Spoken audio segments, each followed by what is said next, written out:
Good afternoon. Welcome to Two Gents Podcast. Good afternoon. Welcome to Two Gents Podcast.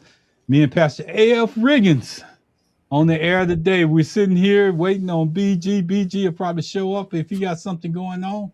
I understand. So, as me and Pastor always said, we can't pay the bills for BG, but we can sure get on this air this time. So, Yes, sir. I just want to say, hey, how you doing?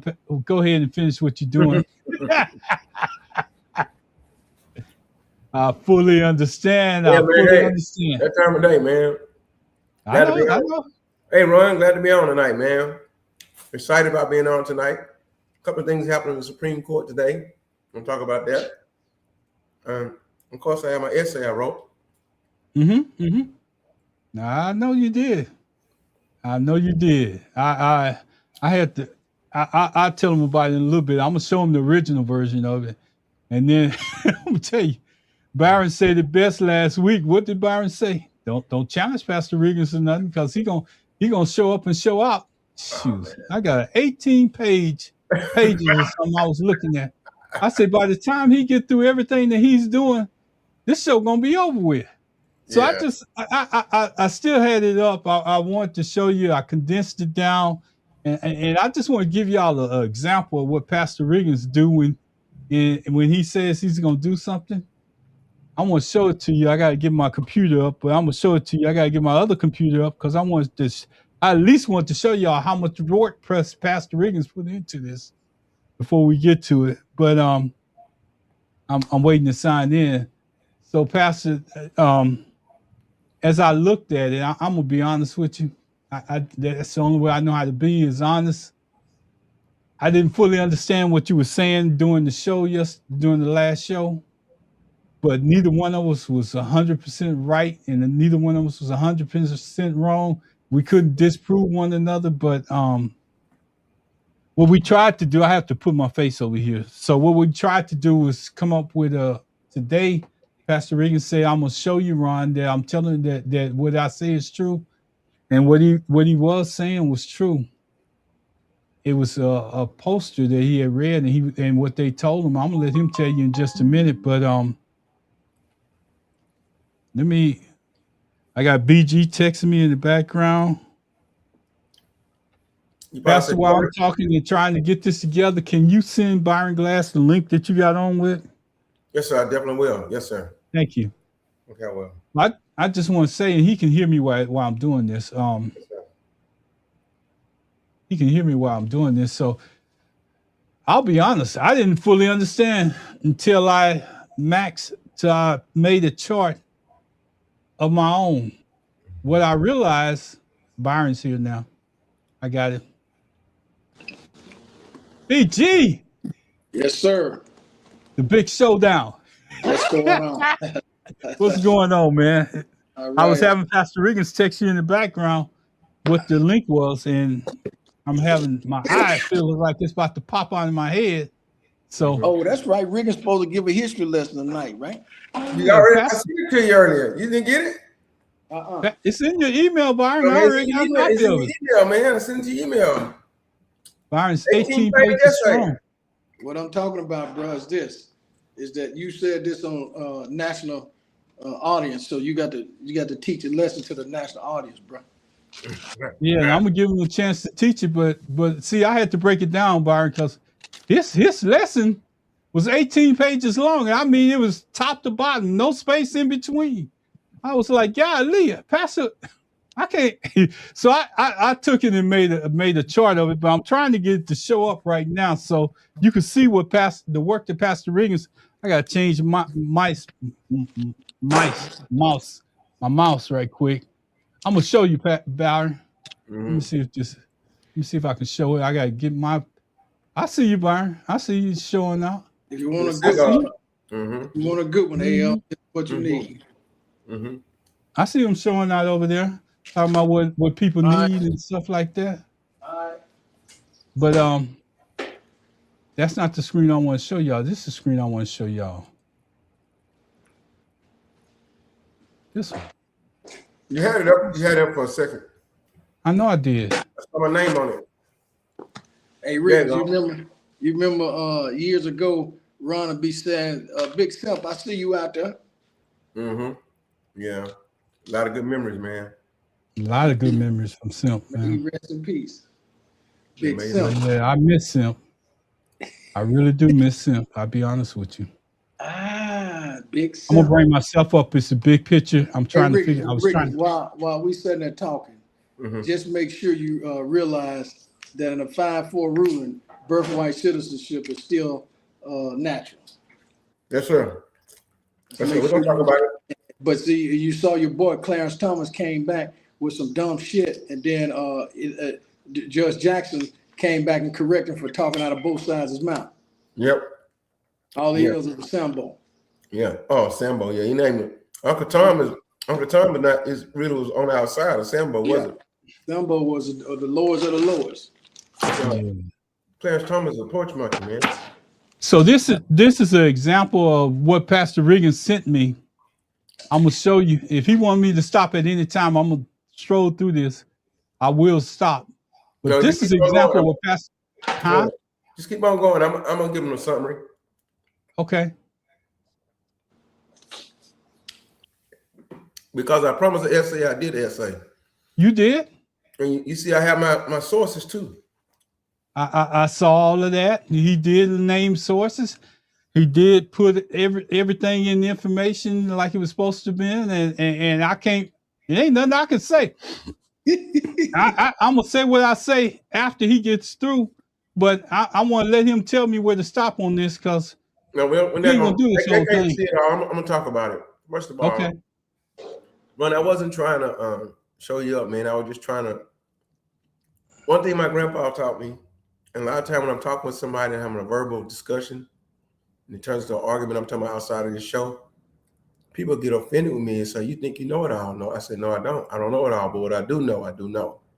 Mm-hmm. My grandpa used to always say, "Don't ever open your mouth till you know what you're talking about, and once you know what you're talking about, don't back down on it." So what I was trying to say was, I understand what you're saying, that what happens in most elections nowadays, the Republicans become more engaged, especially when it comes to cultural issues, especially when we're talking about a smaller group of the electorate trying to rule the majority. So they're more passionate, but in general, the country is evenly split with a slight edge of the Democrats over Republicans, but the majority of them are like you, I, and Ron. You and I and Barron. 45% of Americans identify as independent right now. So the pendulum swings. What happened in 2024 election, even though I think that she actually won, but the sentiment was that they got the independents to thinking, do you really want a woman to run the United States? You know, can we tolerate Trump one more time? They got those independents. They were shaving off independents to vote on the side of the Republicans. But ever since American Revolution, the United States has been split three ways.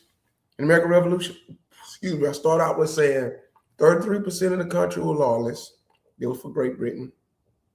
33% of the country were patriots. They were fighting with George Washington, and 33% of the people were neutral. What happened is, because the lawless was fighting, was on the side of a country that was not from this land. Great Britain didn't have homes here. Great Britain didn't own lands here. The lawless couldn't get enough a foothold of the neutralists to help them to win that war. The neutralists basically stayed on the side of the patriots, even though they didn't have a dog in the fight. And that's how we were able to win the American Revolution eventually. Come to the Civil War, same thing. Civil War, part of the country were Republicans. The Republicans back then are not like Trump and them. The Republicans was Abraham Lincoln from the North, which that's why all the first black congressmen and senators and stuff are all Republicans. But Riggins. Yes, sir. Go ahead. While you're talking about Abraham, just make sure people go and do their research. Abraham Lincoln did not free the slaves. It was he who did not free the slaves. Ron, I sent you that info. You said who freed the slaves? No, I said Abraham Lincoln was not. I'm gonna send you the link and information. Ron can Yeah. post that point. What happened was, I'm gonna get to what really happened. Abraham Lincoln fought the war to keep the Union together. Let me say it again. He wasn't fighting the war to free the slaves. Matter of fact, he said all the states either have to be all free, or all the states have to be all slavery. We can't have a division. Let me say what Abraham Lincoln said originally. He said we got to be all free or all have slaves, but we can't have a division. And the South said, if you get in here and become president, we wanted to be all slaves. So that's why the South started the war by attacking Fort Sumter. And the reason why the North was losing the war for the first, and the country was evenly divided. Democrats was a certain amount of people, the Republicans a certain amount of people, and there was people in the middle, the neutralists, people that was on the borderline, in those borderline states like Missouri and Kentucky and all that, in the borderline state, they wasn't on either side. And they were taking advantage of both sides in the war. That's how a lot of the criminals and a lot of the illegal stuff was going on. All right. Finally, the North was losing the war so bad that Frederick Douglass told Abraham Lincoln, if you write the Emancipation Proclamation and free the slaves to fight for their freedom. Let me say it again. Frederick Douglass convinced Abraham Lincoln to write the Emancipation Proclamation so that black men can leave from the South and come help the North fight. And that's how the 54th Regiment and all this stuff got put in place. That's how that came in place. He didn't free the slaves. Now, what freed the slaves actually after the war, the 15th Amendment, the 14th Amendment we talk about today, that went to court, and the 13th Amendment. 13th Amendment that says no more slavery. 14th Amendment says if you're born in the United States, you're automatically a citizen. 15th Amendment gave the black people the right to vote, which we didn't realize for 100 years later.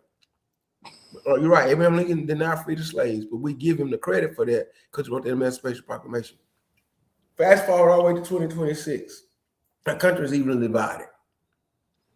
You got 27% Republicans, 27% Democrats, and 45% independents. That's why that's why we do this show. We're independents. What happens is because Republicans could see that when it comes to ideology, many of the independents think like the Democrats. They don't want, racism. They don't want people to not have their rights, like, people who have their own sexual orientation. Independents don't want high prices. Independents just don't want to be involved in the process of Republican or Democrat. So Republicans said, listen, we got to find all kind of ways to try to hold power by Save America Act. What it means is we want to save America because we want white people to run this country. I'm gonna just put it down where the ghosts can get it, like your boy used to say. We want white men to be in power. We don't want DEI. And if anybody black do show up, let it be a black woman, not a black man. And so Republicans have less registered voters as Republicans, but they make the most noise, and that's why they're doing all this redistricting, so they can try to find ways to try to put the Democrats and African Americans or people of color in one basket. We put them in one basket in one district, and then we can, even though we have less voters, we have more districts. So we have more districts that we get more representation, but they have no more people all in one district. And that's why they're doing all this redistricting, because most people in America are not Republicans. That's what I was trying to make the argument on last week. I don't know if that gives you an overview of what I was saying, but I did 18-page. And Gallup research, the Gallup poll and Pew Research is where I got my information from. It's an 18-page essay on it. Hey, Pastor, could you go over that chart that I sent you? You got it's right there. Just pull up the image on your computer, okay, and just go through it. I will. All right. When you finish. I got it. Okay. I'm gonna get it.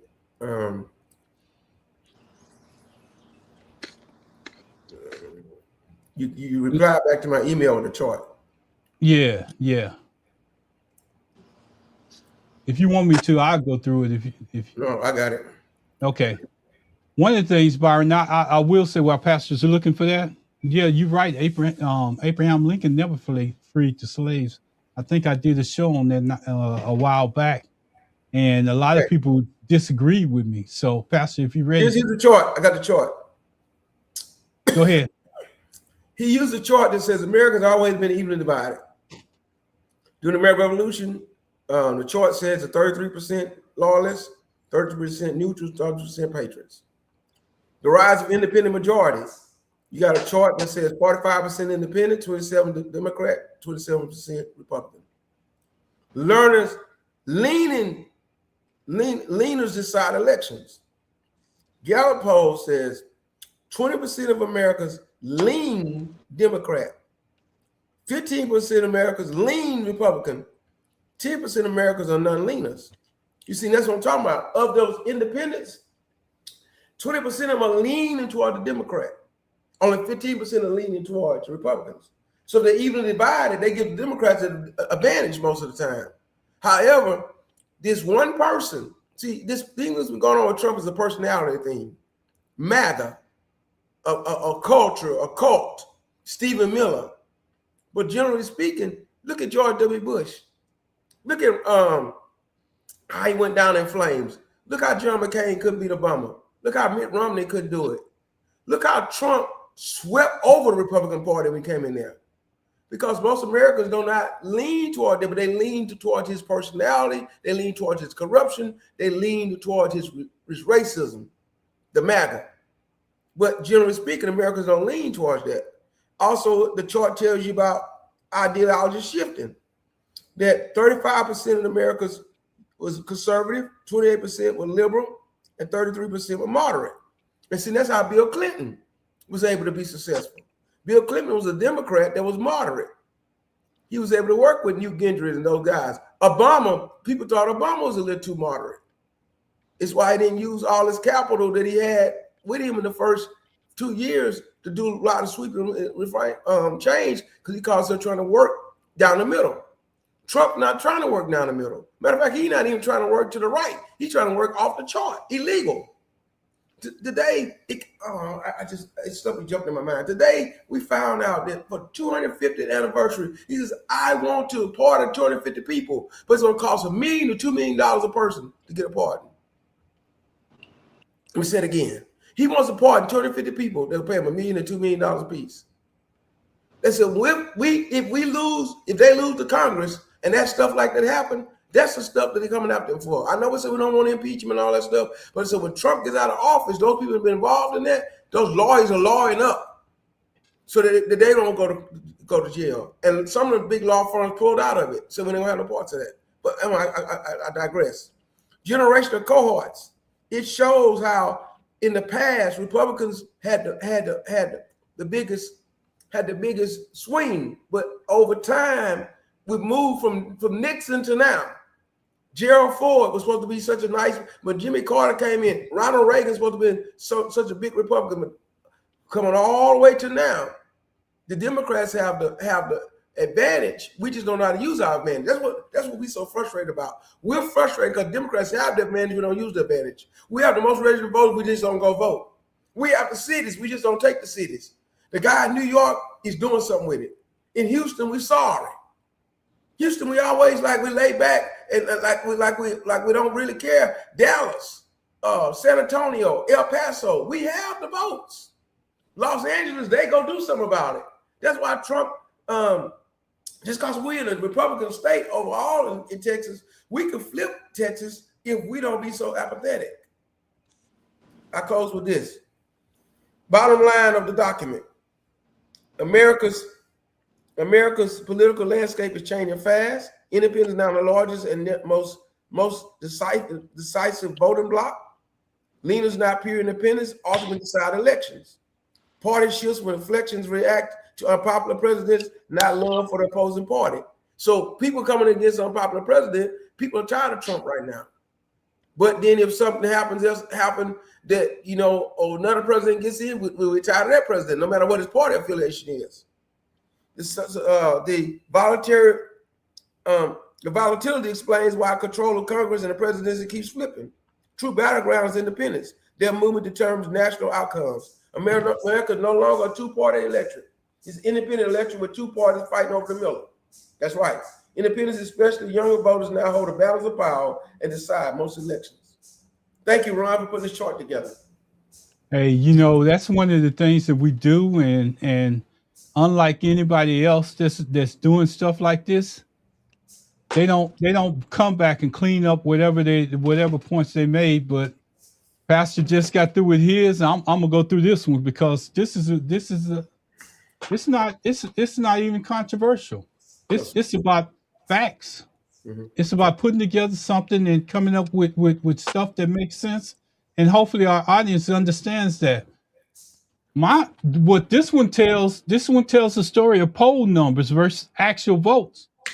And see, last week, if you remember me and Pastor Riggins, our discussion was two different discussions going down two different paths, but it seemed like we was clashing, but we really wasn't. And Pastor was explaining, he said, you know, Ron, I agree with you, but I'm talking about the numbers that I pulled up. Polling is different than actual election. I'm gonna have to look off from the TV because I got mine blew up in a different spot, but don't think I'm not paying attention because I can't see it on the screen, but I can see it here.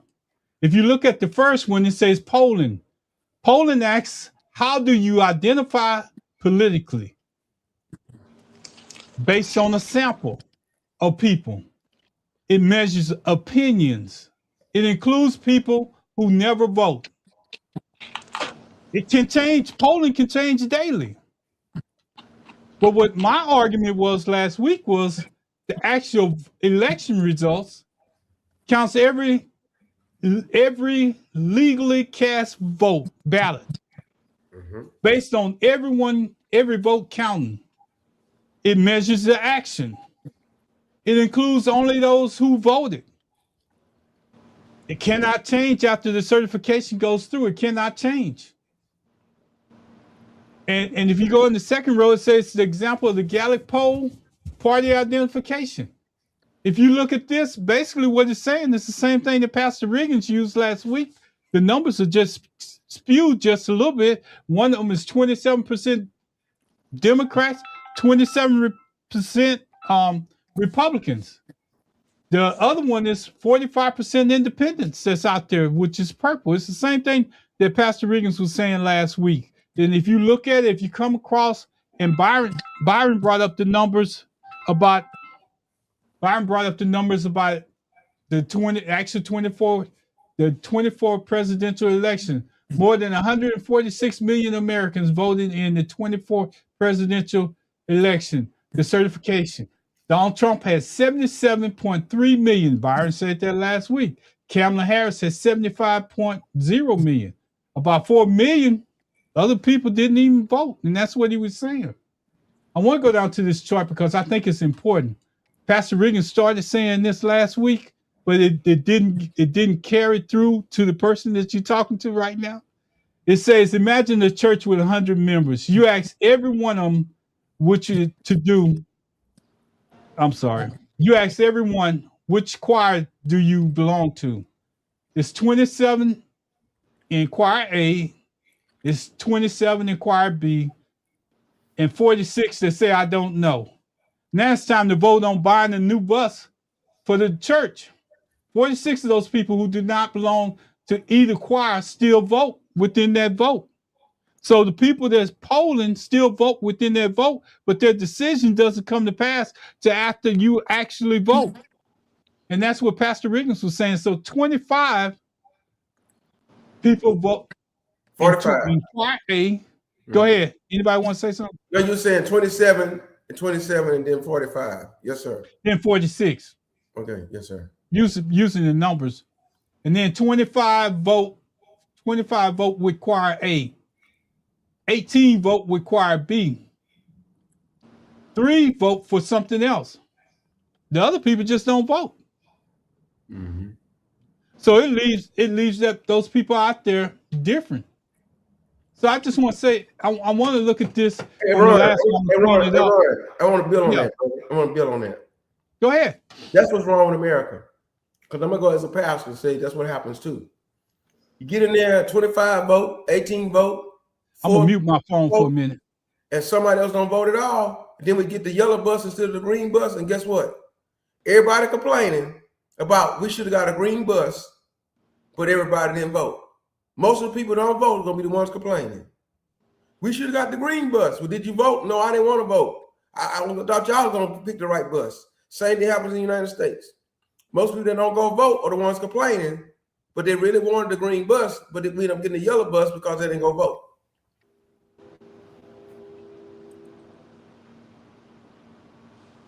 You're right, Pastor. I had to put myself on mute for a minute, but I'm glad you explained that. While polls in elections don't match, polls measure identity, opinions, attitudes, and preferences. The elections measure turnout, ballots cast, and legal votes. The key point of all of this, someone can tell a Gallup poll, I'm an independent, then walk in the voting booth and vote Republican every election, or vote Democrat every election, or vote differently from one election to the next. The ballot doesn't record whether that person was identified as an independent, but I want to explain this, and since this gives me the best way to explain it, a poll tells us how people describe themselves. That's what a poll does. Elections tell us what people actually did. A person can identify as an independent and still vote consistently for the Democrat or the Republican Party. That's why the polling numbers and election results should never be treated as the same thing. And that's what we ultimately was doing last week. I was putting up election numbers versus polling numbers. But before I get out of here, Pastor, I got one more thing to add. Yes, Let me see. I want to add this because it kind of makes all the stuff that we did make sense. This is America's maps. And this is as of today, as of the last election, and as of today, this is America's map here. You see 27% Democrats, 27% Republicans, 45% of them identify as independents. See, look at Texas. It's purple. That's why we're saying, I'm gonna bring it home. That's why we're saying that we have a chance to flip Texas. Tallarico. Yep. I wasn't gonna say let Barrett say it because we get closer and closer. Tallarico. We're getting closer and closer. See, Louisiana, we know it's red. Oklahoma, we know it's red. Mississippi, we know it's red. Mississippi have a black guy who about to win something, they think. Georgia, you see Georgia? Georgia became purple. Texas is about to become purple. Arizona is purple. They flip back and forward, back and forward.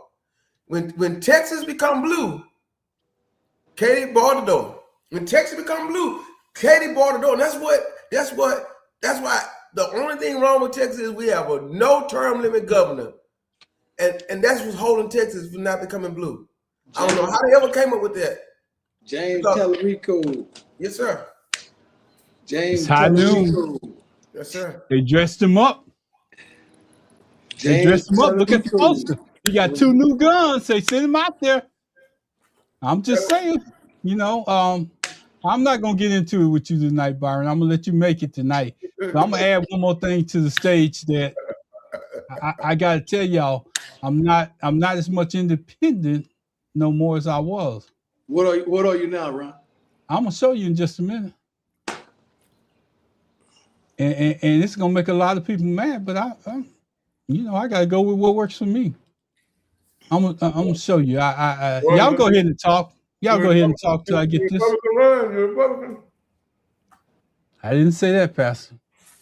Okay, I don't see what you are. I ain't never saying that, Pastor. But okay, then good. Then no, I'm not. But I did something. And I thought I could get to it real fast, and I can't get to it real fast, and we got a show that we got to do. And I'm going to look while we're doing the show. So let me get out of here and bring us back to the stage so Byron can make his comments. I just said James Tallarico. Yeah, that purple. We got to turn it blue, buddy. You got to turn it blue. I'm still digging. James Tallarico. That instigator out there is still pushing the buttons. So I'm trying to yield till I get to this. So I get what I want on the stage. But I'll tell you about Ron. No. And literally, the name of that store is called Red and White. You know why? He quoting the Republican voters. No, really. Hey, Ron, the only reason I keep saying his name is because, you know, everything that's being said is specifically pointing toward, you know, one direction. I'm not a Dem, but I can identify with them because that's where I came from. But I could never be one or the other because there's not but a few things that I pretty much, you know, identify with. You know, the problem is the Dems went off track when they started to deal with all of these culture issues that should have been settled elsewhere. When the president went off the mark and made this wherever it's at now, it was a procuring cause, in my opinion. Now, we're here now, but I'm not for, and I'm glad that the Supreme Court ruled that no man can't play sports with no woman. Right. That don't mean that I don't love them. That don't mean that I don't love them. I do. My personal preference is, hey, look, I shouldn't be playing with no woman. Yeah. If I all of a sudden wanted to become a woman, which Lord, I would never do that. It's abomination. Well, here's the deal, Riggins. You can play with girls. You can put lipstick on a dress and everything. Go out there right now and say you're a female, but you're not. Yes, I know. Because you said don't factualize it. All I'm saying is, hey, people can live how they want to live. I support that. I don't have any issue with any of that. But there are some instances where you have to draw the line, and one of the lines is that you know you compete on the same level. You don't stack the deck. James Tallarico. Look what he said. That's an answer to you. That's an answer to you. So when Jasmine Crockett endorses Tallarico, you'll vote for him. You're the Jasmine Crockett. Let me make myself clear. If she endorses him, you're gonna vote for him. Hold on, Ron. But this right here, I'm in the Jasmine Crockett party. It's just like somebody to me saying, I'm a woman, I'm going out dressing as a man. I mean, let me just say this so you can have clarification. I'm not a Democrat. I'm not a Republican. I'm not an independent no more. I'm in the Jasmine Crockett party. And you know the reason why I'm in the Jasmine Crockett party? I'm going to tell you the reason why. This is an endorsement of candidate. We admit that she's already lost the race. This is an endorsement of a new party based on honesty, backbone, and fairness, refusing to play by the old political games. And it seems like our Democratic Party is not willing to take on that task of doing any of those things. They want to stand back and they don't want to tell where they're going, say where they're going, give us a direction in which they're going. So if it's a person standing up that's willing to do that like Jasmine Crockett, I'm on her side 100%. Let me say something, Ron, but that's not a national party. I don't care, Pastor. It doesn't. What about this? The Trump party? That's the same kind of concept to me. You said what? They're the Trump party. That's what? If somebody said they're the Trump party, it's the same way as the Jasmine Crockett party. Politics not based on one personality. Pastor, but we can't. God forbid, what if she passes away? All right. I know what you're trying to say. You believe in her values. I understand that. But it's just like us saying I would be in an Obama party. I couldn't never say I'd be in an Obama party. Because Obama is one man, and that one man is flawed. She's flawed somewhere. I'm flawed somewhere. We got to stand for the principles of what you should stand for. But if she endorses Tallarico since you're in her party, you need to go vote for Tallarico, though. I'm gonna say that. Pastor. I know we go back to this every week because Byron Glass keeps pushing that button. Well, you bring it up. You bring it up right now. Here's my thing. I want people to fully understand this. When I showed you that picture of Jasmine Crockett and her party, it's because the other options out there don't even fit my needs or they don't go anywhere. So I'm sorry if you feel like that's like endorsing Trump. That's not what I'm doing. I'm endorsing her values and her actions based on her actions, based on her words. Because I done heard a lot of people get out there and run their mouth, but they don't follow it up with words. If you challenge her, she can come back with a reason why she said what she did, and it becomes fact at that point. Everybody else can't do that. So she's not on the ballot, though. I don't care, Pastor. I really don't. Okay. I don't. And I'm trying to get. And trust me, Pastor. Trust me. It's more people out there that agree with me than you think that's not going to vote for James Tallarico. But what the problem of it is, then you become that when the choir members had 18 to vote, 25 to vote, and the ones who didn't vote, y'all sit over there with the ones who didn't vote. And you know what I become? When we get, we were so happy to get that what's his name? What's the cool? Paxton? Yeah, Paxton. Y'all gonna be complaining. You know what, Pastor? I'm gonna say it like this, and I'm gonna be as honest as I possibly can. I'd rather vote for somebody that didn't intentionally harm somebody else to get where they at than to vote for somebody that knew the damage. Wait. Let me finish.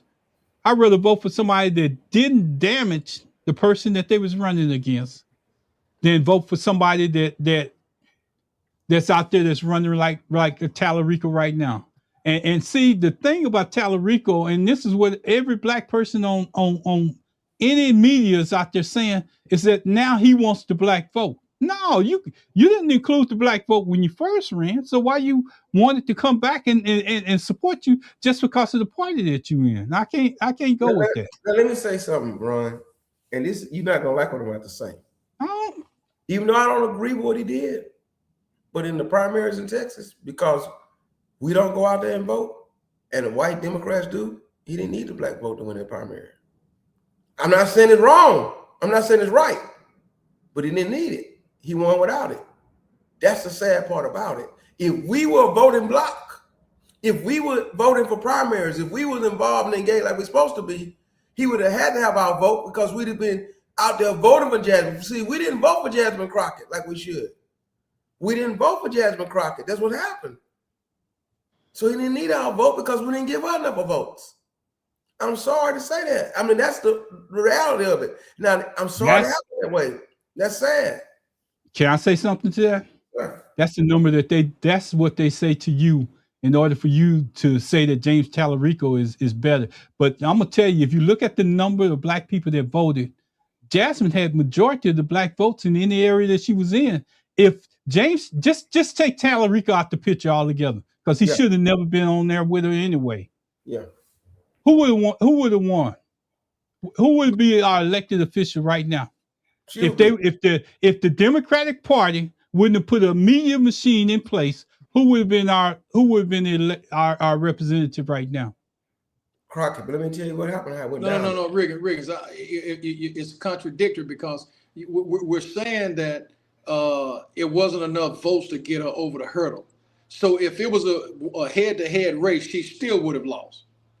Because you just said that it was not enough people. Well, he said if Tallarico wasn't on the ballot. That's what I'm talking about. If he wouldn't have been on the ballot, they still would have gone the other way. But let me tell you something else. Ron, here's what happened, Ron. And this is what I kept trying to tell you. Tallarico was on the ballot before she was on the ballot. He was.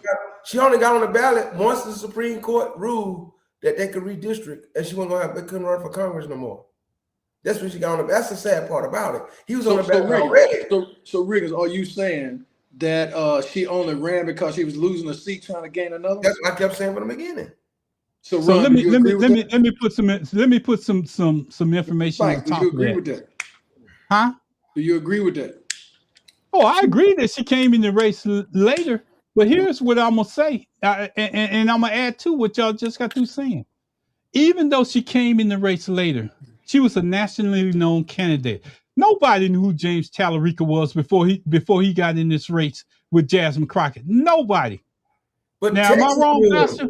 No, Texas. We didn't see. All politics are local. He was a state representative for a long time. They got a lot of stuff passed in the House.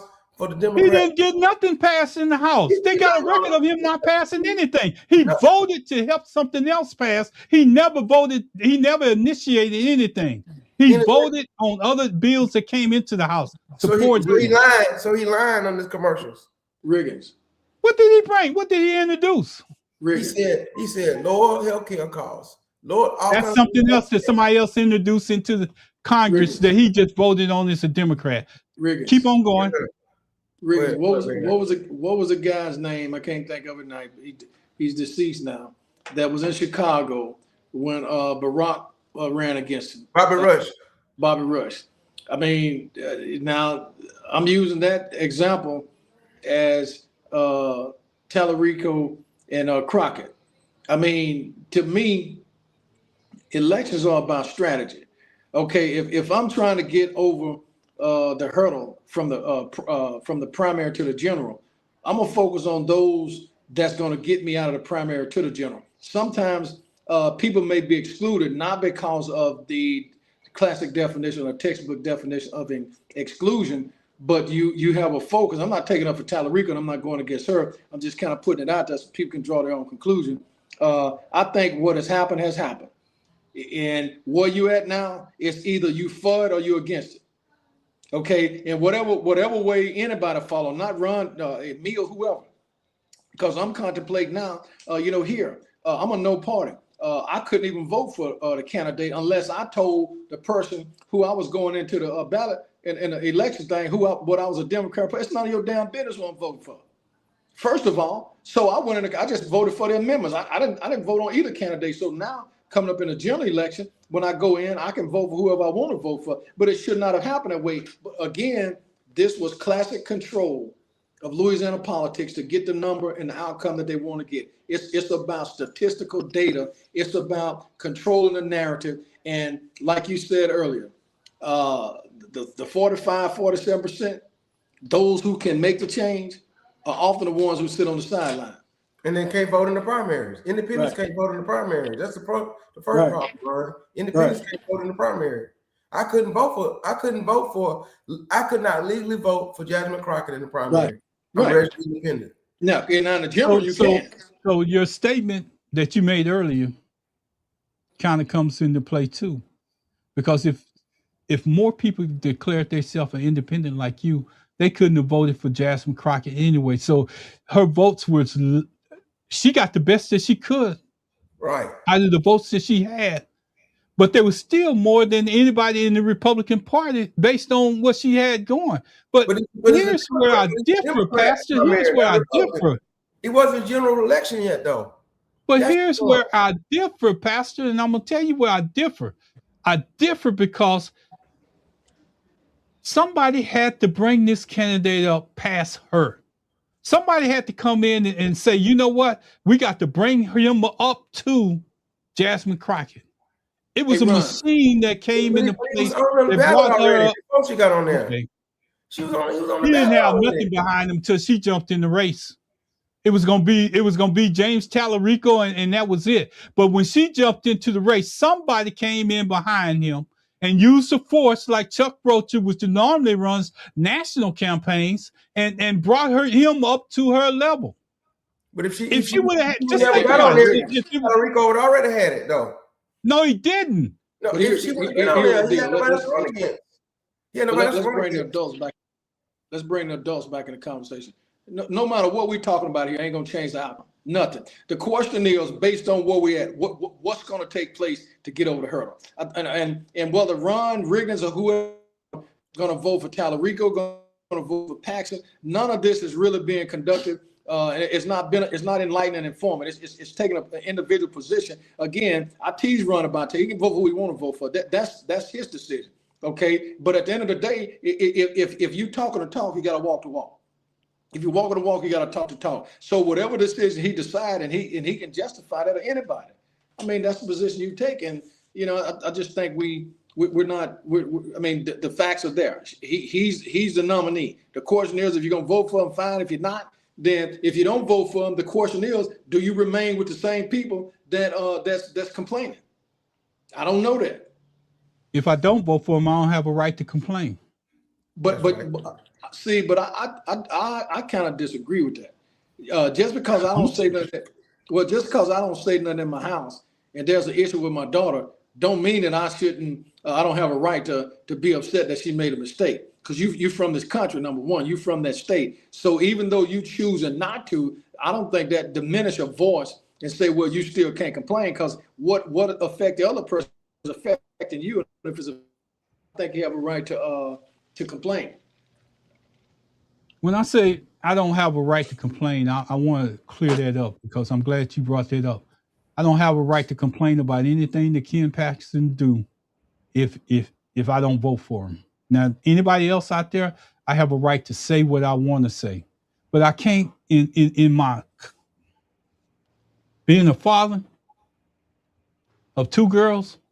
I can't sit in my space that I'm sitting in and be black and let them walk all over Jasmine Crockett.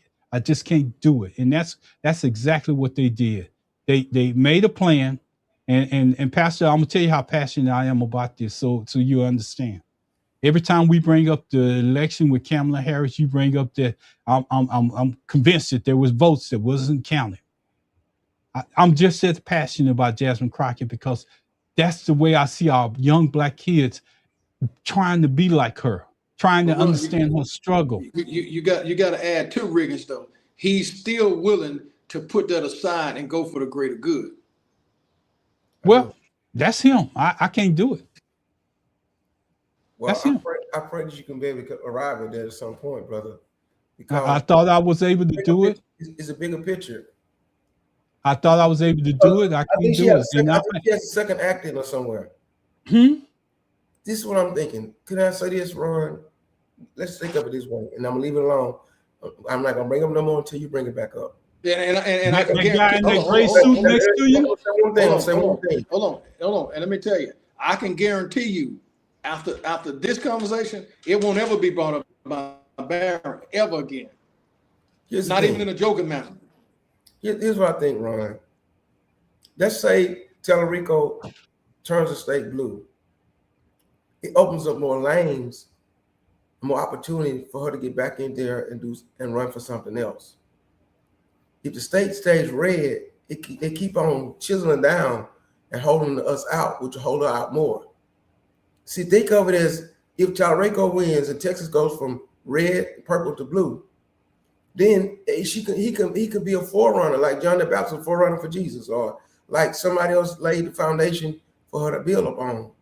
So I always think of that she's a second act in her somewhere. Just like Stacey Abrams, she lost her governor of Georgia. She stays in the mix because Georgia keep on pushing. When Georgia becomes blue, Stacey Abrams gonna get something somewhere in that thing. Might not come when we want it, but it'll be on time. That's how I look at it. I can't shut down all the way and say because I think they did it wrong, I can't try to make Texas not become blue. I need to become blue so she can have a better opportunity. And that's my last argument on that, and I leave it alone. And I'm gonna close, and I'm gonna say my last argument on this. I'm gonna make my last point on this, but I'm gonna still go out there and post everything that I can every time somebody speak anything about Tellerico and Tellerico, how good he is, because you do not. If we keep playing politics the way we're doing, sometimes it's not about red or blue. Sometimes it's about being black and being proud. James Brown said it.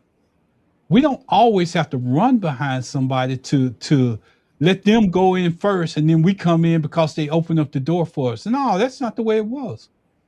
Martin Luther King, when he stood up and he fought for all people. He didn't wait for nobody else to give him an invitation to come in. Malcolm X, when he did what he did, he knew what he was standing for. People that look like him, people that have a harder time than anybody else, people that went through history of having a harder time. When we get somebody that speaks up and stays on the point and stays on principle, we always want to tell them, oh, you too loud, you too this. When it's a woman, we want to shut them down. And we don't realize that every time that we get shut down, and just like you say, Tellerico can win. That doesn't necessarily mean Texas is going to turn blue. But if he loses, at what cost did we sacrifice our young black lady for? At what cost did we make that sacrifice? It wasn't worth the sacrifice if he loses. And that's the thing that we got to understand as black people. Every chance that we get, we got to promote a black person to go up and do something. It's not nobody's fault. No. See, you don't. Well, I'm gonna leave it alone. No, come on. No, I'm gonna leave. Talk, Baron. Talk, Baron. Talk. This is our last conversation on it. This is gonna be the last conversation. Say what you're gonna say. But see, I'm okay with it because I don't have to say what I need to say. I'm digressing. We good. I'm gonna say it for you. See, it doesn't matter if you're black or white. This is what Byron gonna say. It doesn't matter if you're black or white. If you're doing what's best for me, that's the person I should be voting for. No, Ron. What I'm saying is this. I fully value and respect the position that you're taking. All I'm asking, just as a general question, is the risk that you're willing to take greater than what the outcome could be? Because, like Riggins said, if he don't get in, if she was in the race, she got a chance to win, she got a chance to lose. What I'm saying is, I think you have more. Well, let me back up. Let me take it to a local election. Okay, I don't choose the candidate that everybody else choose. I choose a candidate that I best identify with, and I know if I got an issue with that person, I can go in and talk to them and reason with them, and I'll get more out of that person to help everybody else because they know and respect me like I know and respect them. So I wouldn't go with Riggins, my best friend. If I became the president, I wouldn't hire my best friend because he's not a politician, but I would hire Riggins. But Riggins not my best friend. What I'm saying is I can't go against what your beliefs are because I don't think you would go against what I believe. And you're hardcore with that. I just say I respect that, but I just think, when you look at the picture, everything you're saying is true. But the question is that risk. And if you're willing to accept the outcome and the consequences, can't nobody do nothing but respect that. Because at the end of the day, you know what the consequences can be, and you're willing to say respect that. And I stand on that. I support that. So I'm actually teasing when I say Tallarico, because my mama years ago, baby, when a person mind made up, leave it alone. Because if you got two fools arguing, then it is what it is. Not that we're fools. I'm using it as an example. What I'm saying is, whatever you decide, Ron, Riggins, whoever else is out there, I respect that because I can't change your mind. I can only vote for who, and I don't know what I would do if I was there, Ron. This is like here in the state. I don't know what I'm gonna do. I'm a vote, but I can't tell you what I'm gonna do right now.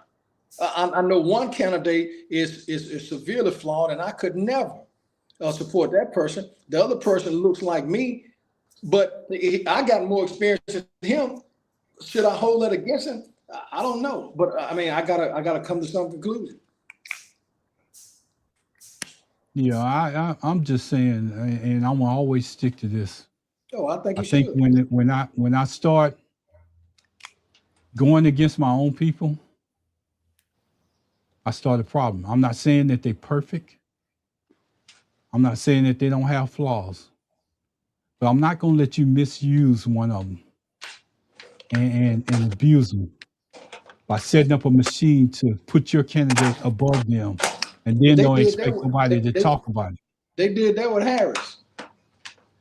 Same thing. You just, at some point, as a people, we have to stand up and have a backbone for something. And that's the same thing that we ask of the Democratic Party as a whole. Stand up and tell us where your issues are. Stand up and tell us where you're going. Stand up and tell us what your strategy is, and then we can follow you. That's why we wait until the Republican creates turmoil in front of you, and then you become reactive. That's why we left them.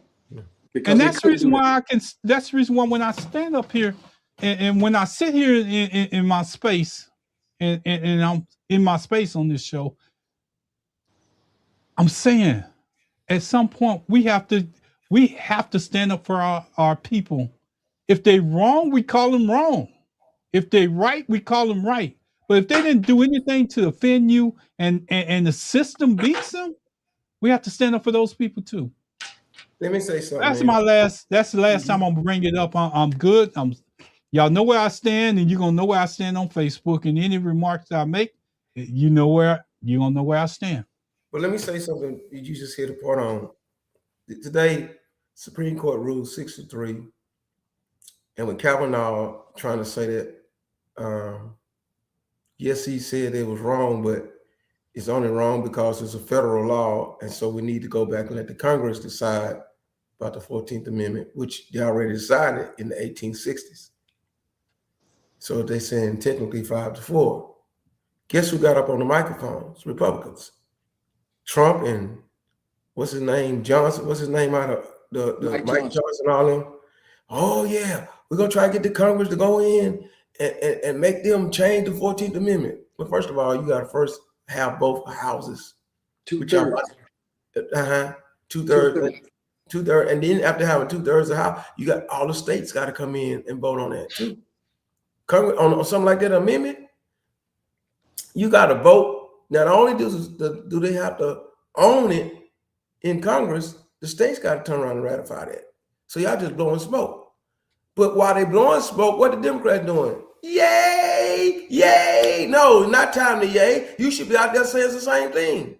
Yeah. Saying, okay, if they're saying they want to bring it to Congress, this is why they shouldn't bring it to Congress. You're going to bring it to Congress? They should be saying what I'm saying right now. Well, we're going to bring it to Congress. You need 2/3 of Congress. You need 3/4 of the states. No, they're sitting back clapping. Ooh, we're so glad. Yeah. No, they always satisfied with surviving.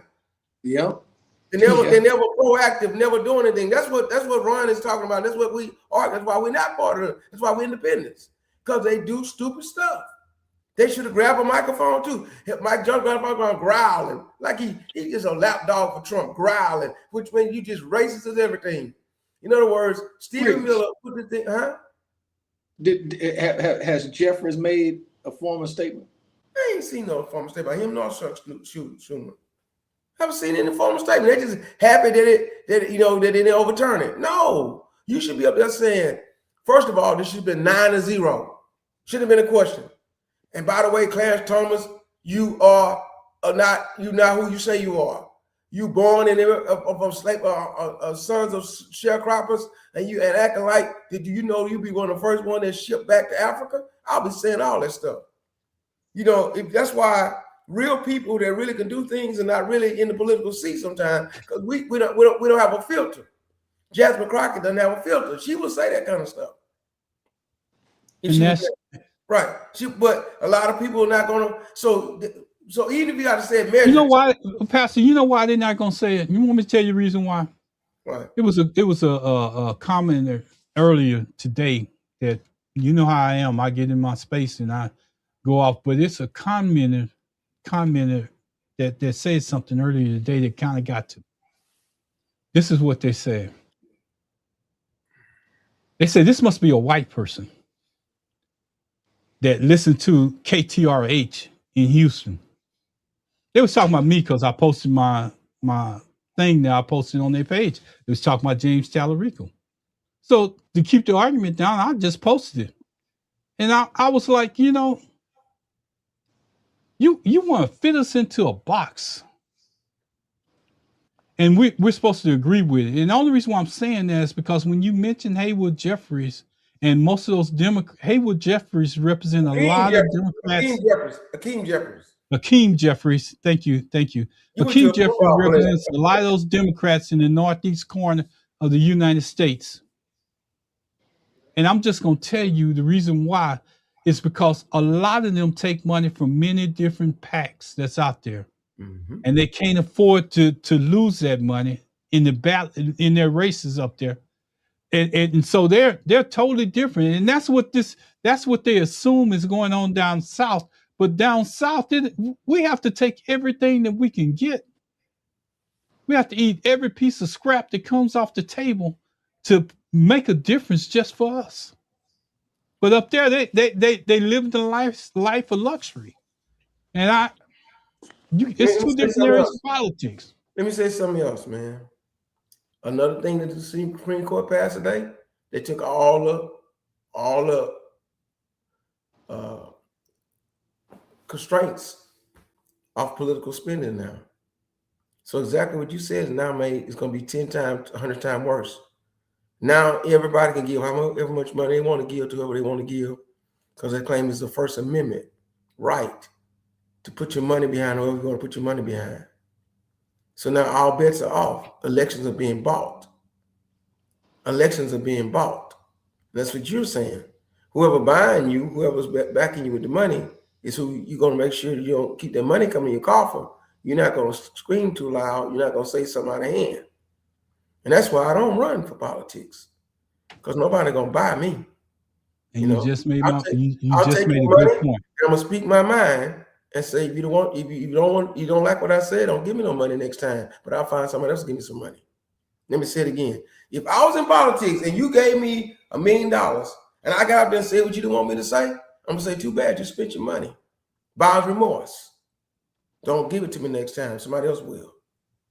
Hey, I want to tell you, you're right. I agree with you. I'm not disagreeing with you, Pastor, because everything that you say represents what I'm standing on right now.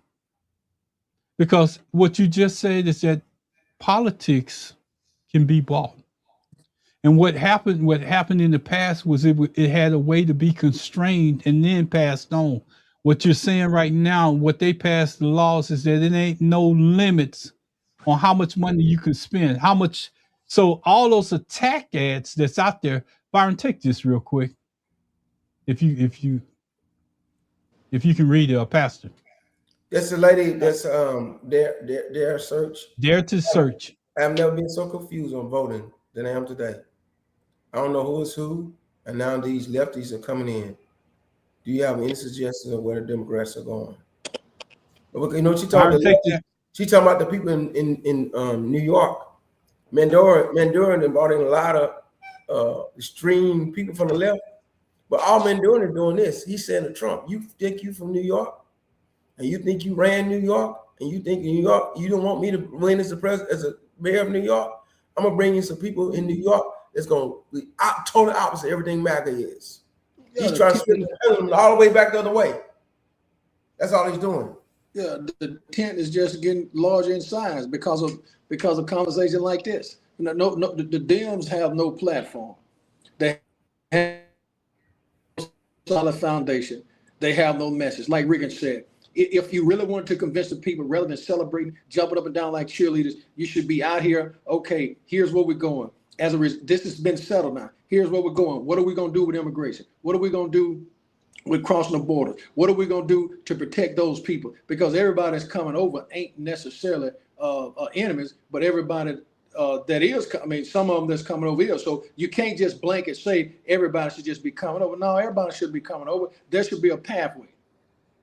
Okay, and that pathway should be created by those who are from here. What works best? And until we get there, we ain't.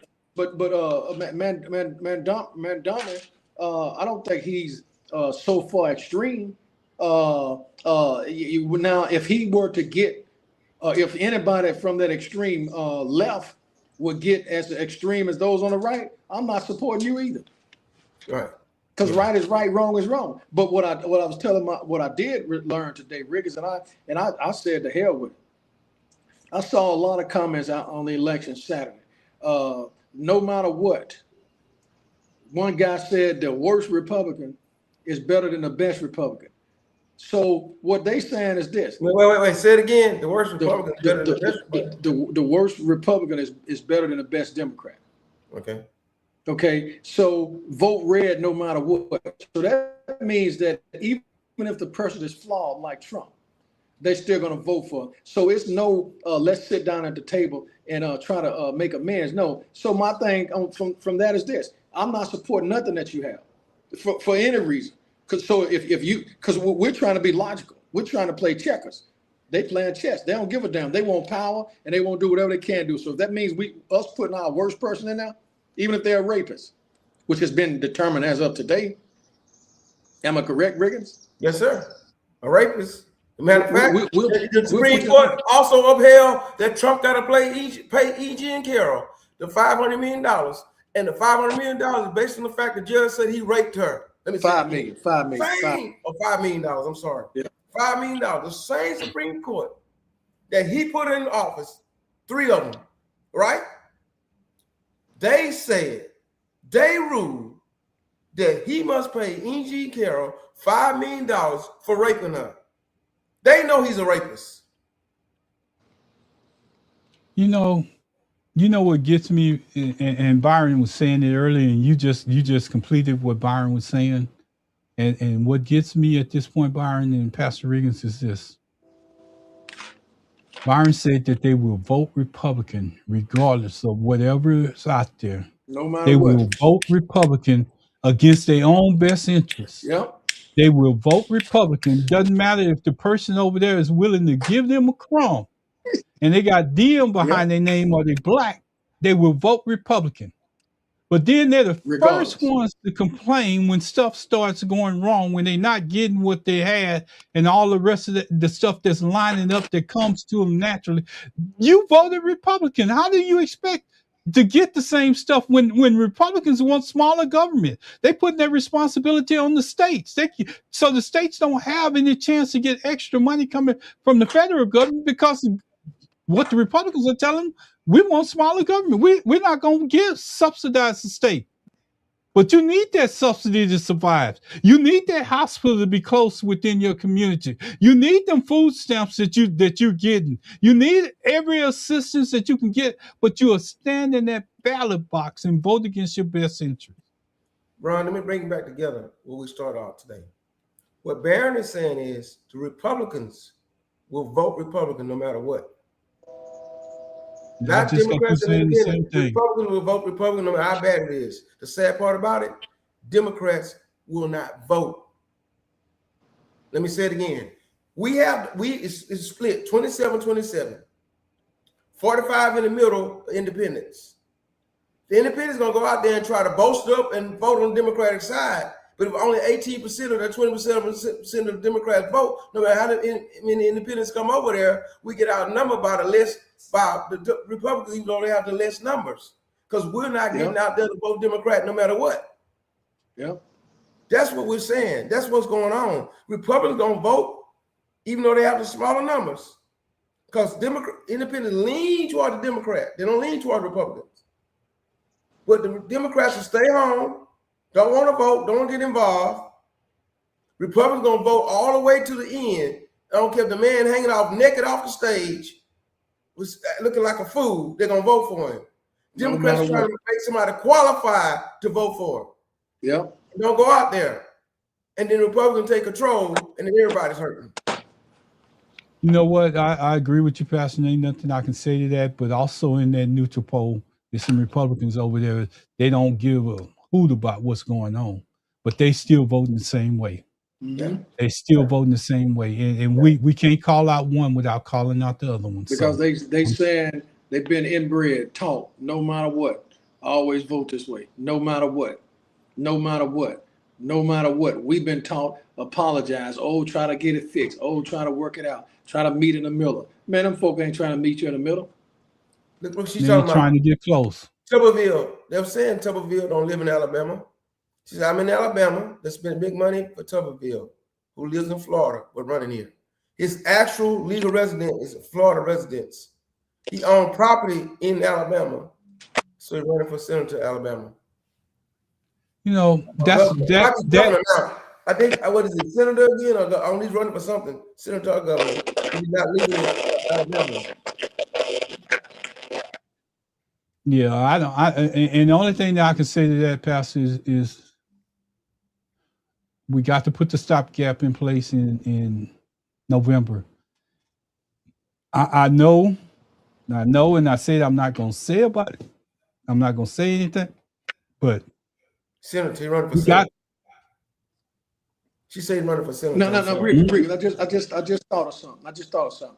If Tallarico's situation was in Maine, I would be 100% behind Ron, because Maine doesn't have much to affect or impact like Ken Paxton. So that's what I'm saying. Ron, what he's saying is true, but I think it's when it's the time that you pick it, because Susan Collins is she ain't been that bad, but she ain't been that good either. Mm-hmm. But she has saved some. She has voted, in the middle sometimes. She's not as extreme as Paxton, but hey, she's responsible for Kavanaugh. Let me tell you what, but Paxton is a crook to the core and a racist to the core. He sued Something else, he sued that some people can't get no money, that we can't use no money for some people, some legal aid right now across Texas.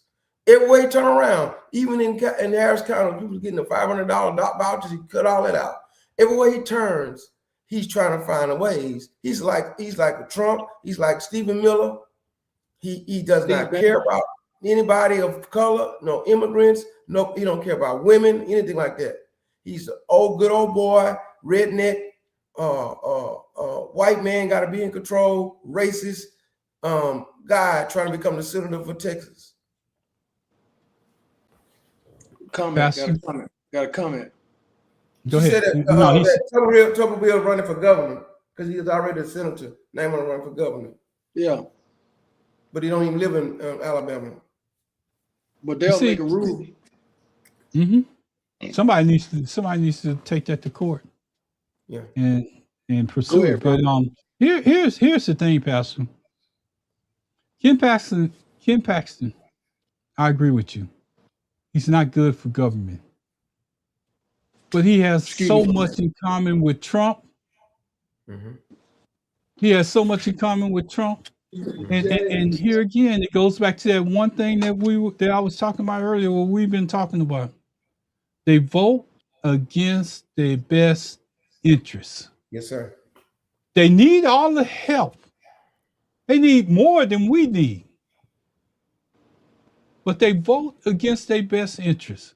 And until we, as a Democrat, that should be one of the things that you stand on. Mm-hmm. You voting against your best interests, but you want us to come back and play Captain Saver person.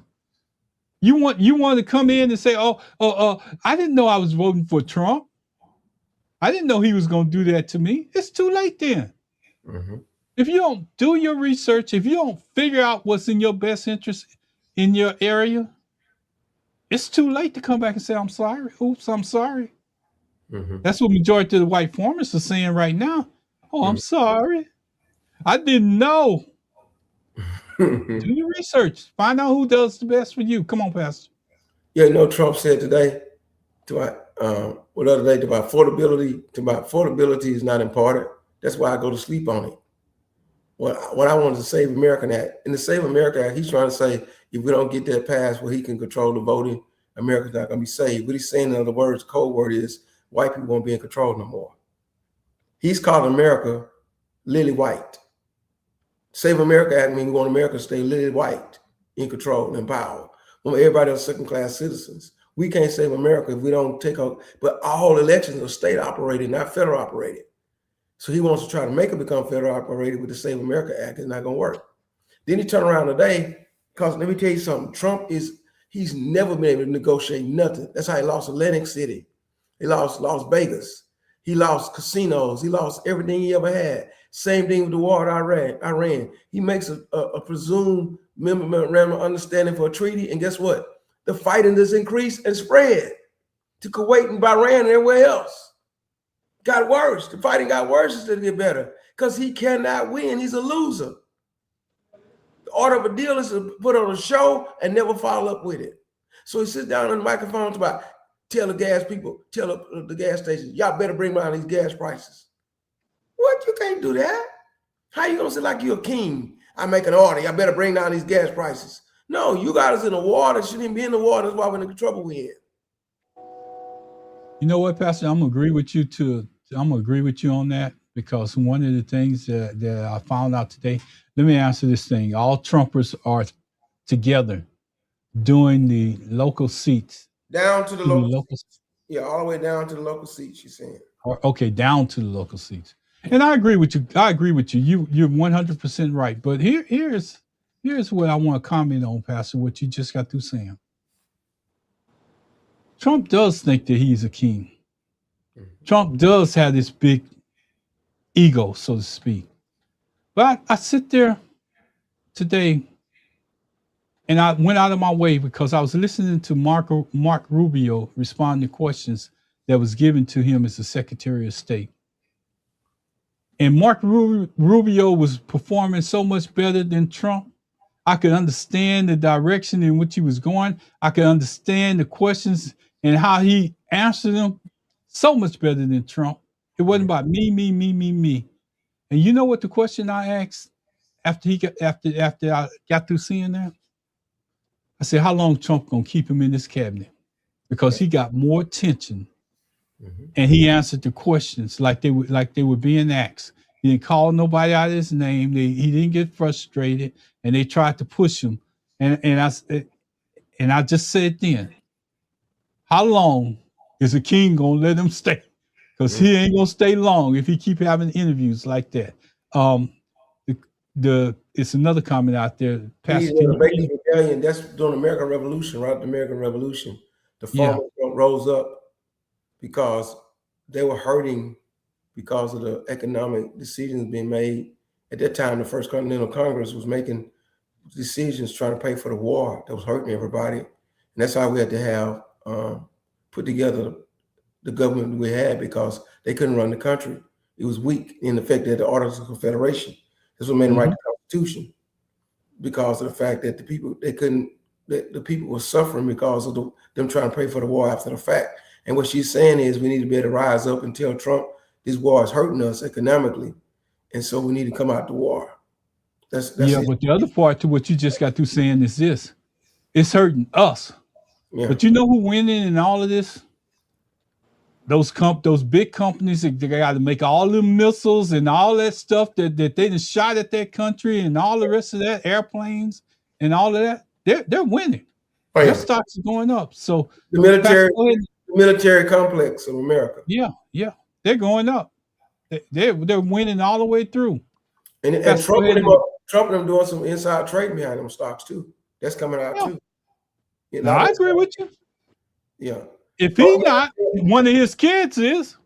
Yeah. Well, they're saying if he not one of his kids is. Yeah, he made some inside trading on some of that stuff already. Oh yeah, they're saying it out loud. That's what makes America great again. Me and our black voters don't see it. I'll never understand. You're right. What makes America great again is that small group of white people rule is what they're trying to do. And that's what she's responding to when we said earlier. As long as they can keep us from going out to vote, and if they have the most votes in the ballot box, even though they outnumbered as being identified as Republicans, the smaller group of people control the majority. That's what they're trying to do. Yeah, and even as we continue to go through our process on a daily basis and living life, being who we are in America, we have to be able to identify wherever we can to make a point. And that's one of the things that we do on this show is consistently make a point. Pastor, I want to go somewhere now. And I wanted him to be here, but he's not here because we got down to the end of the last show that we was on. Baron probably always his camera still up there. He'll probably come back. Yeah, my thing is we got down to the last part of the show last week, and I thought about it because I always go back and listen to the shows that we do after we get off the air. And one of the things that I realized is this. We always talk about changes that we want to have in place. We always talk about Democrats taking an initiative and doing things. We always talk about all this stuff. But we kind of walked over a point that our own panel members said last week. I wrote a ghost bill that got passed in session, and I wasn't an elected official. Yes, sir. Let me tell you what Barron did on that. Remember I told y'all the story about a few months back when my water bill got to be $700-something. Mm-hmm. And I went down on Southwest Freeway to this meeting, and then walking to this meeting, and all these HOA people were all meeting from different across the city. Mm-hmm. About 15 to 16 white people. I was the only black in the room. Mm-hmm. Those kind of people are the kind of people that write ghost bills. Mm-hmm. Based on what's going on locally. They get to tap into somebody on the state legislature and say, listen, this is what we need for homeowner associations. This is what we need for this type of rule and for taxes. We need for that. Barron was able to do that in Louisiana as an African-American male. Mm-hmm. To get behind a bill that somebody wanted to push forward, but they needed somebody to write that bill without him using his name, Barron Glass. But somebody else used their name. He was the ghostwriter. and that bill was passed and signed into the legislature. That's powerful. That's powerful. And that's what I want. Yeah, and that is so powerful that one of the people that's on these airways with us every Wednesday, every Tuesday, had did that. And I'm sorry, he's probably taking a telephone call on his other job in the background, but that's just one of his duties that he does. When something goes wrong in his area where he's at, they call him, and he needs to address and leave and do whatever he have to do at that time. But I want to give him his flowers while he's still standing upright. Yeah. Because too many times we want to give people flowers when they laying across that stage and they're the center of attention and all the rest of that, but they can't respond to you.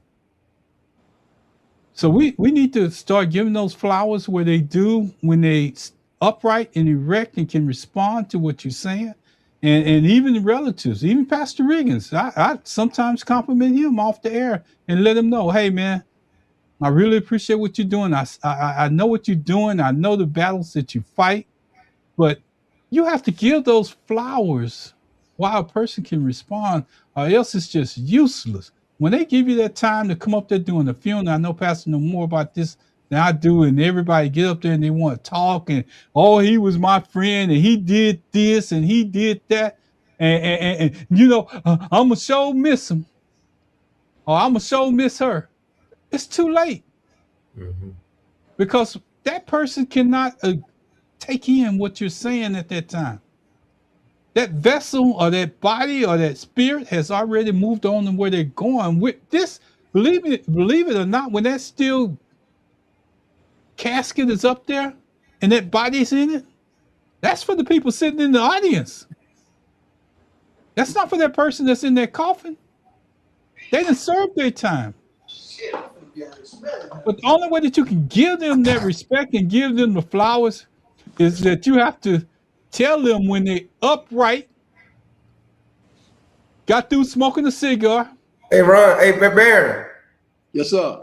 He trying to give you your flowers, man, while you're live. You're talking about the ghost bill you wrote. Can you tell us about it? We're giving you accolades on it.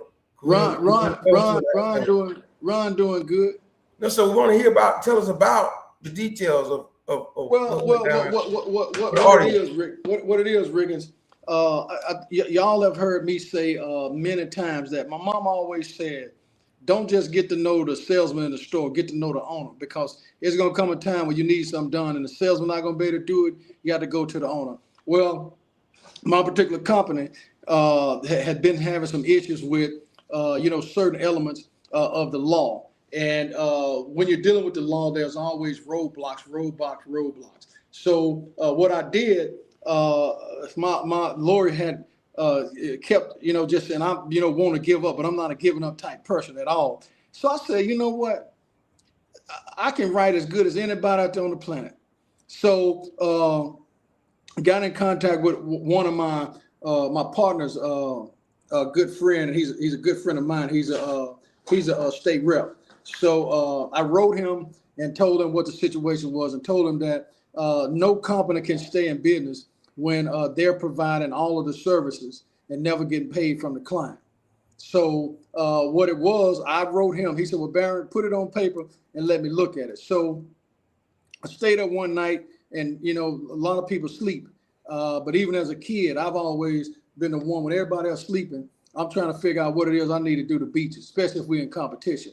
So I felt like it was in competition and nobody in the state had done it. And I'm 3-4 years into this thing and everybody else 6, 7, 8 years. Now, the first go around, I wrote the bill. And the reason why I say ghostwrite is because me not being an elected senator or representative, I don't get credit for it. And I'm not looking for credit. My name is not attached to it. But make a long story short, I wrote it and I sent it to him.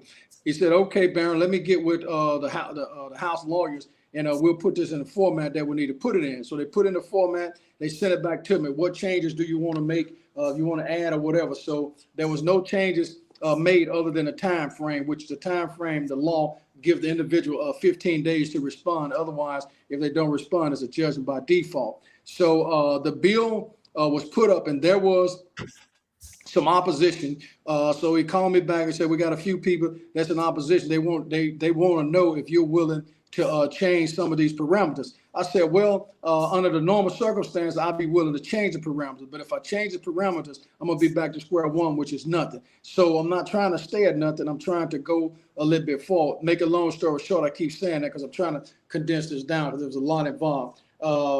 We got it done. So he said, is it any way you can be down and testify? I said, well, it's kind of short notice, but I can write anything that I need to write. So you'll have something on the floor when you actually present the bill, because he was the chairman of the committee.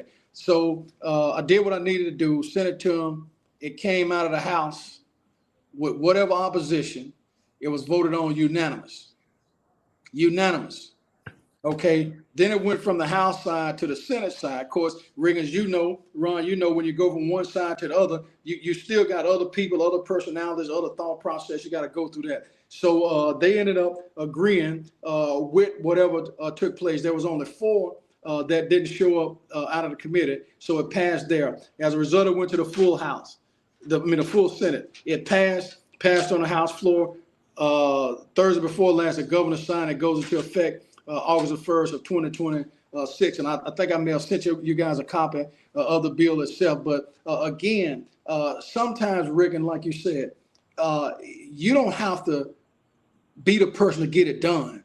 You just need to know how to get it done. So I'll tell any young person that's out there, you don't have to be the person that's out front. You don't have to be the squeaky wheel. You don't have to be nothing. All you have to do is have enough confidence and belief in yourself that what it is you believe in, you plus God, you and God, that's a majority. So I've always believed in whatever it is I do. And I'll tell you this, I have never entered a race in my whole life that I didn't think I could win. In every race I've entered, I've actually won. Now, that has nothing to do with me. It has nothing to do with my ability. It has something to do with when you are dead set and you believe in what you believe in, the good Lord is going to always reward you. Now, the reward may not be exactly what you think it should be, but it's going to give you the results that you need in a way that you didn't even think of. So I don't even talk about it. I don't really want to talk about it other than, you know, since you guys asked. The point is, it's done. I went to court today, was able to present it to the DA's office,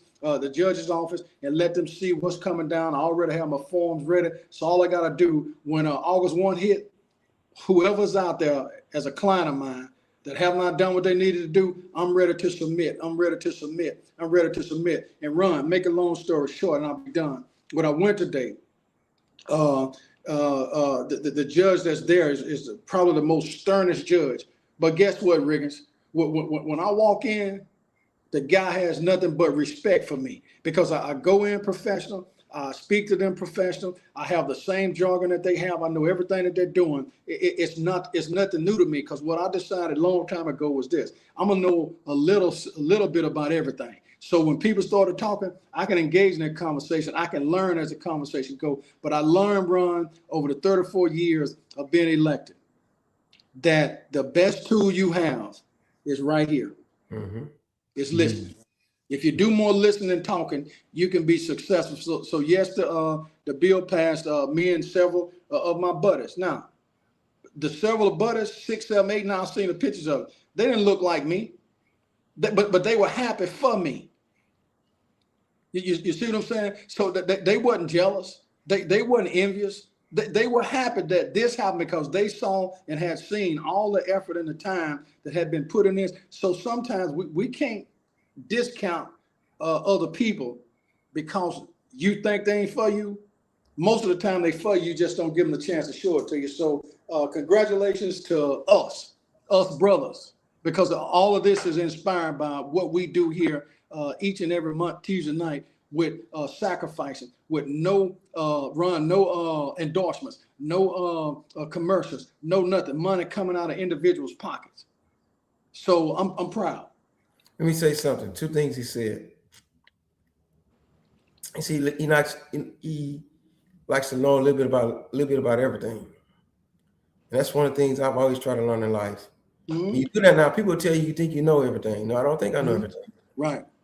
But I want to know about everything. I don't Right. think I know everything, but I want to know about a lot of stuff Right. because knowledge is power. Mm-hmm. Next thing, he said, this is the most important thing you can do is listen. Mm-hmm. And you know I'm going to bring the scripture to it. Mm-hmm. Scripture says this. It says, be slow to speak, quick to hear, and slow to become angry. That's James 1:26. For the wrath of man does not work the righteousness of God. If we hear more, talk less, and don't get mad so fast, you get a lot done. And Ricky, let me give some flowers while I can. I have seen Ron over the years, ever since the first conversation that I have ever had with him. He has always supported me. He has always gone out and shared the stuff unselfishly. He'll go to pages and pick up stuff. And I'm sitting there saying, why does God do that? He ain't never got jealous. He ain't never got envious. He ain't never been upset. He's been an unselfish individual. And Ron, I consider you a brother that I never met, man, because you send out those good morning texts every morning. I'll be looking forward to them. And I'm telling you the God honest truth. I'll be looking forward to them because what that does is tell me this, is that somebody out there, like my mama said, somebody else is always out there rooting for you, Ron. I appreciate and value you rooting for me. I know that if I was on my knees and I needed something, if you could help me, so I'm giving you your flowers while you can hear them from me. Hey, I love you like a brother. Riggins, you already know how I feel about you. You my advisor on everything. I wished I could do more. I wished I was out in the area where I could come and visit your church. But you guys have been a great inspiration to me and for me, relationship-wise, family-wise, business-wise, elected position-wise. I'm just glad the good Lord put us together. And check this out. We've been doing it for almost 15 years, and none of us have ever gotten to where we just threw each other to the wind and never came back. No, man. No, let me tell you what. And I got the best seat in the house. You know why? Because I met both of y'all. Mm-hmm.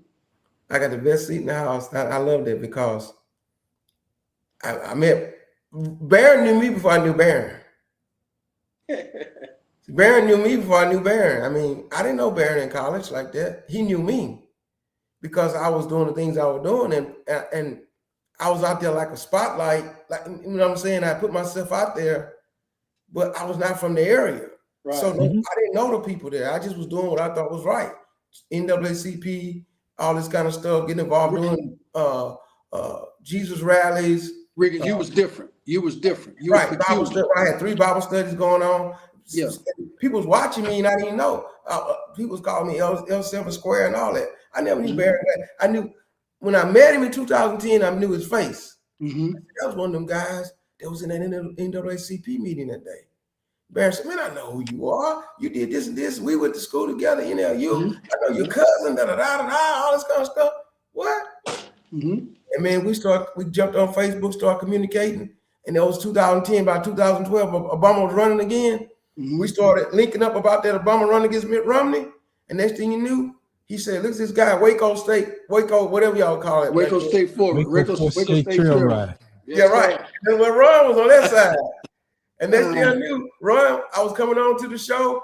And before he knew it, Ron had P-Ghost. Ron never met me. And said, man, I'm gonna support you. Baron got you on one side, I got you on the other side. Baron got you doing Bible studies, got you doing Christian stuff and preaching and going on. I'm gonna do your political show, Wrap It Up Live. We're gonna produce Wrap It Up Live for you. Yeah.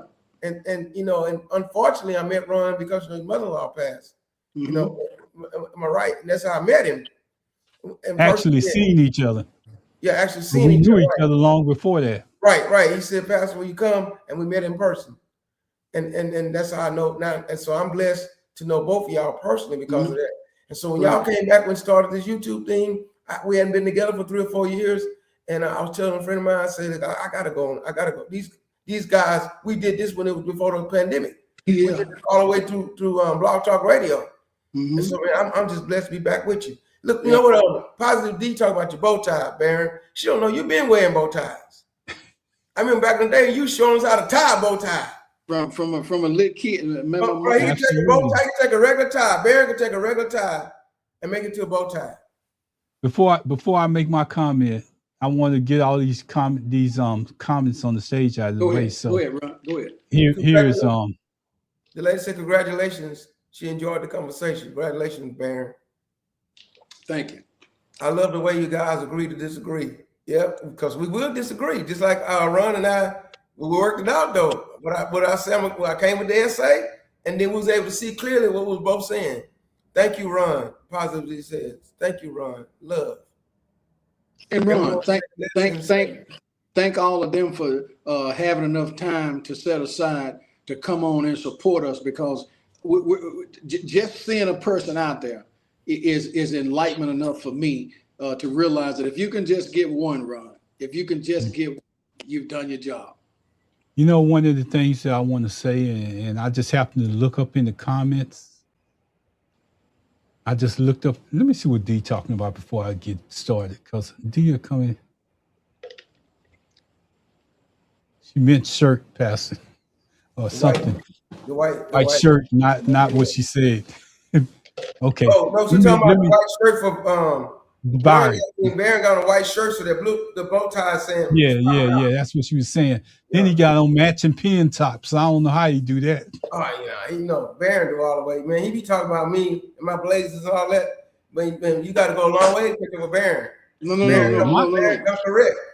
Remember, I would give credit to all the time. Ron, I have learned everything I've learned. 95% of it has come from a woman. My mama always told me, you may never have $1 million, but look like you do. Yeah.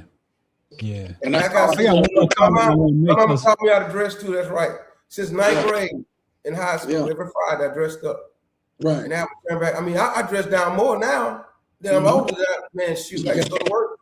On the day of the week, I didn't have a suit on Saturday. Mess with horses. Yeah. And then I'll be starched down then. As I listened to all y'all talking, and Glass brought up something that reminded me of Big Simp being on the air. Yeah. And how we miss Big Simp. Yeah. I looked up there and I saw a heart up there on one of the comments that was being made, and it reminded me of Angela Johnson. She's pretty much been around since we've been on this air. Angela. Yeah, she's been a fan of Big Simps, and she's been around a long time. She may not come on the air like she used to, but she's out there. And Angela, I want to say, we love you, girl. Just keep fighting your fight. We know you got a battle. We support you. Yeah. So I just want to say that, D, you my girl.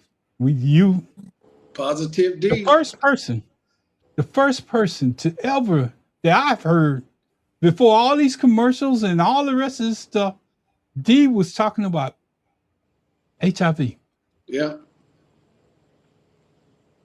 D was talking about HIV. It took me forever to beg her to come on the air and talk about it herself, but she was being invited to all these other shows out there talking about HIV.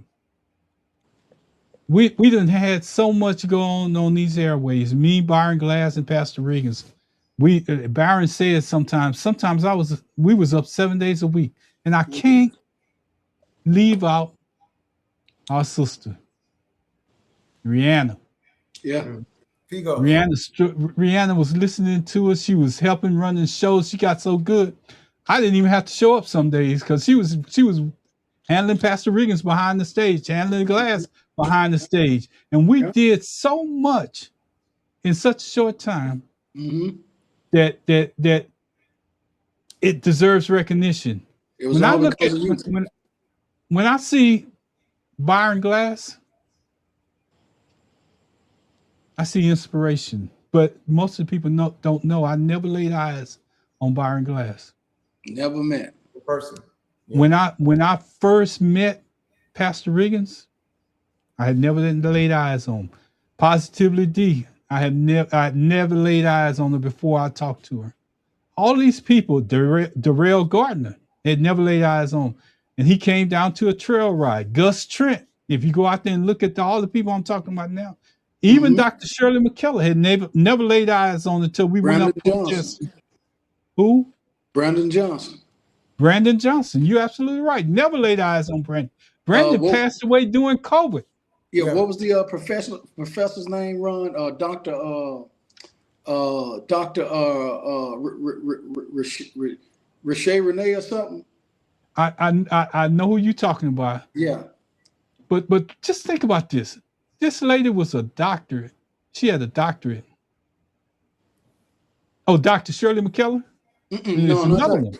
Yeah, she I was hadn't from. laid eyes on it until we was protesting up in Prairie View with Sandra Bland. Yeah. And I got a chance to meet Dr. McKellar, Tawanda Caden, and also that's when I first laid eyes on Donnie Walker. D But we Walk. had talked. He had his own show. He was more popular in Jamaica than he was here. Mm-hmm. And I'm just saying that those type of people are people that we run across in life. And if you run across good people and you put them back together, I can call each and every one of them. I could reach out to them right today, and they'll still respond. Even the Glovers, horse people. Danny, I text Danny every day. Glover, the Glovers basically was part of the horsemanship show that we did. We had 3 different horsemanship shows. I know we're running up on time, and Byron's about to give me the deuces. But I want to tell you, Byron, what I was doing while you was off the air, and I want you to go back and listen to it. I was giving you your flowers while you're upright because we walked over what you did, and that was tremendous what you did and how you added it in last week toward the end. Hey, Ron, but my daughters, my sisters, and especially Lori, I really don't. I always shy away from record. I don't like that because God gives me what I need. What I will say is this: is you and Riggins a lifeline, and Pastor Riggins know because after my mama passed, I stopped going to whatever for my own personal reasons, and he became my pastor, and to this day he's still my pastor. That's why at some point, some way, somehow, I'm gonna find a way to come and visit his church.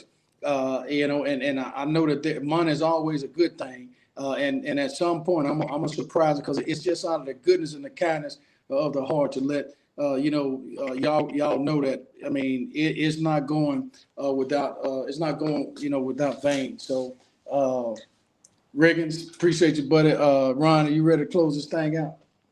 Yeah, just give it to Riggins. I'm good. Yeah, man. Hey, man. Baron, we love y'all, man. I love y'all.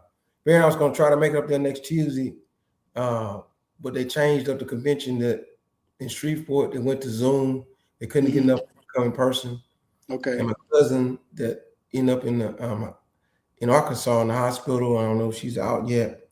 And I got some things to try to do with my parents next week. But we're gonna make it up there to do a show. Yeah.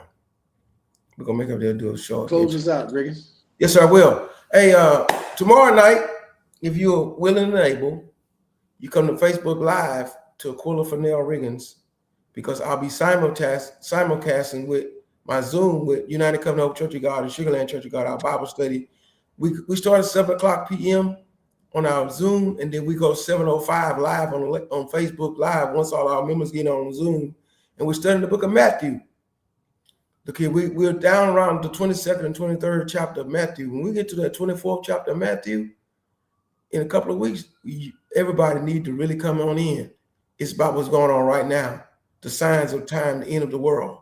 What's happening right now, wars and rumors of wars. Say there's going to be peace, there ain't going to be no peace. Earthquakes everywhere. See earthquakes in Venezuela, earthquakes in Russia, earthquakes everywhere, earthquakes in California. But then it's just the beginning of sorrows. Anyway, I don't want to preach tonight, but come on in and join us up on a Bible study. And we're excited about what we do here, because this is where Sunday reaches Tuesday, where what we do, we get together and fellowship about it and hear the word of God about on Sunday. We make it work on Tuesday nights by impacting our community, our city, and our world. We thank God for this opportunity to do this. We thank God for everyone who's involved with it. We want him to get the glory out of our life. We leave this platform but not his presence. In the name of Jesus, I pray. Amen. Amen. Amen. Amen. And I just want to say this. Tomorrow I'm gonna be sitting in your space. Go out and follow us on Facebook. You'll know what we're talking about because we're gonna dig. Ron, We're are gonna you dig. doing a show? Are you doing a show at 1 tomorrow? Yeah, I am. Okay. All right. At 1 o'clock. I'll post it on Facebook. Okay. All right. I want to get out of here. I'm gonna take Byron's glasses thing. When Byron does this, I got to hit that orange button at the top. Peace out.